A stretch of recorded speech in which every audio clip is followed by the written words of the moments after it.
Good morning, fellow Toastmasters.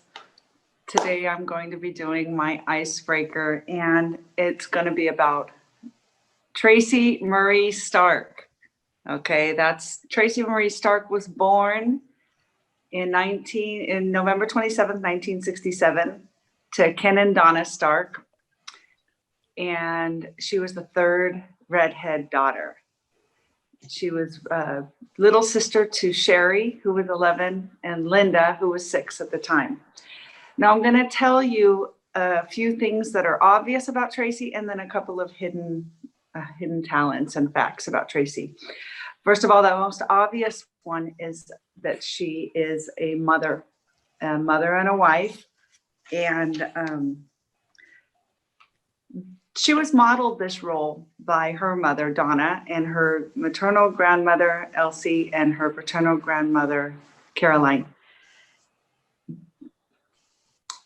Now, since it was modeled with such expertise, that this is all that Tracy ever really aspired to do, is to be a wife and a mother. Her mother's sole job was to create a happy home, to create happy memories, to explore, to play, to create projects, arts and crafts, kindly give thoughtful gesticulate gifts, create cozy memories, and whimsical silliness. So that was Tracy's vocation. That's what she wanted to be. Tracy Marie Stark became Tracy Perales Chaprut on August 19th, 1992. And in 1993, Tracy Marie Perales Chaprut was born. And Donna got to meet her. The second child, Kenneth Perales Chaprut, was born in 1996, and he was named by the paternal grandfather, who just knew that he was the first boy on this side of the family, so he decided to name him after my father. The family moved to Monterrey, Mexico in 2000, and Isaac Perales Chaprut was born.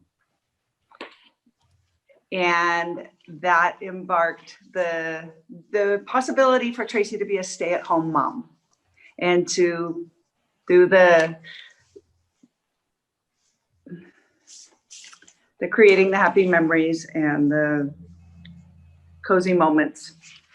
Now, the hidden fact that you don't know about Tracy is that she's a connoisseur gift wrapper.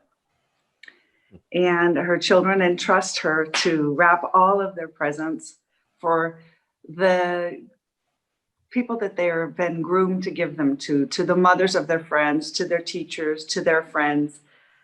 And Tracy was taught modeled this talent at home with her mom. And it was perfected at her first job, which is at the local Hallmark store, where she would make the display cases for the season, arrange the merchandise, help people pick out gifts, and wrap them. And there was a lot of practice there. So she perfected the art of folding the corners, cutting it to the precise measurements, and tucking and neatly wrapping at the Hallmark store. This is some examples of the perfectly asymmetrical bows that she makes, whether she uses a satin ribbon, a grosgrain ribbon, or this is the best. It's a little metal ribbing that helps it stay perky, because the satin ribbons sometimes, if they're not measured out perfectly, they flop a little bit. So these are some of the examples of the perfectly made bows that are just so fun to create. Another fact about Tracy is that she's an avid Christmas ornament collector. As you can see in the background, these are some of the ornaments are from her childhood. Some of the ornaments are from her son's travels. where they know when they go somewhere, they bring mommy a little ornament. Some of them are from her father, who has a wonderful habit of buying a Christmas ornament every year, marking it with the date, and handwriting a little message on them. And they bring her so much joy, because this is not just a Christmas tree. This is a memory walk down memory lane that brings so much joy. So that's one of Tracy's absolute passions, and that brings her so much joy. So in closing, I want to remind you that you got a little glimpse of Tracy. You got to see what the outside world sees, and then you got to find out some hidden talents about Tracy.